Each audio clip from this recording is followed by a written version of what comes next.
Now, in addition to the economy, there was no shortage of major stories in 2009. From the jailing of a man who made off with billions in a Ponzi scheme to the miracle on the Hudson. It was a year of worsts and firsts.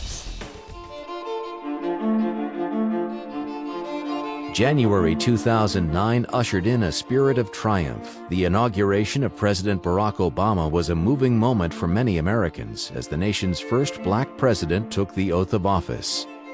There was also the miracle on the Hudson. A U.S. Airways jetliner crashed into the frigid Hudson River in New York after a flock of birds apparently disabled both its engines. Hero pilot Chesley Sullenberger and crew glided the plane and all 150 passengers into the water, and all aboard were safely rescued. Meanwhile, February brought disaster in the sky. A commuter plane about to land in Buffalo, New York, nosedived into a house in a fiery explosion. All 49 people on board were killed, and one person on the ground. Before the crash, other pilots in the air were complaining of ice buildup on their wings, a hazard blamed for many crashes in the past. Financial lows made headlines in 2009. In March, financier Bernard Madoff pleaded guilty to charges he carried out an epic fraud that robbed investors around the world of billions of dollars.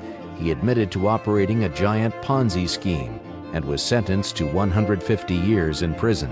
Hundreds of his victims lost their life savings, and investors are still struggling to measure the scope and impact of the largest securities fraud in history.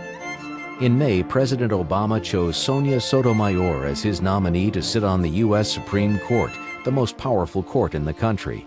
Judge Sotomayor replaced retiring Justice David Souter and became the first Hispanic and the third woman to sit on the High Court. The U.S. Senate confirmed Sotomayor, and she was sworn into office on August 8th. J.C. Lee Dugard, who was kidnapped age 11 in 1991 by Philip Garrido, was found alive.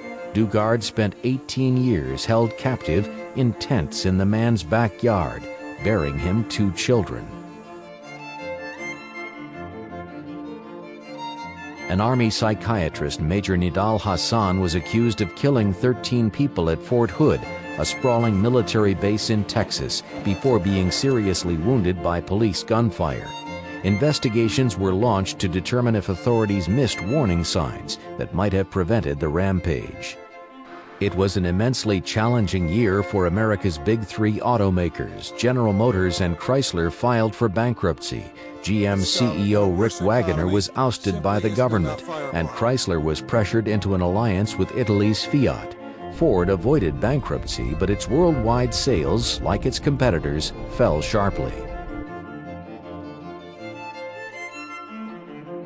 Swine flu struck tens of millions of people worldwide, worrying governments as supplies of vaccine failed to meet demand.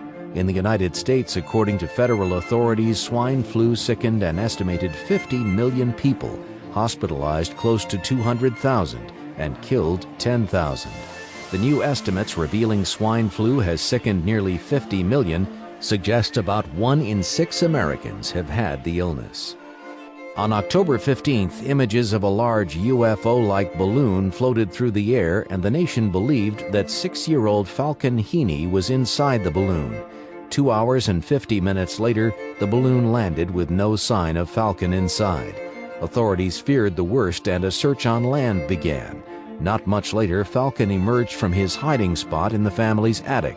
It wasn't long before things got out of control, and soon enough the family admitted that it was all a hoax, and Richard and Mayumi Heaney pleaded guilty to charges relating to the case.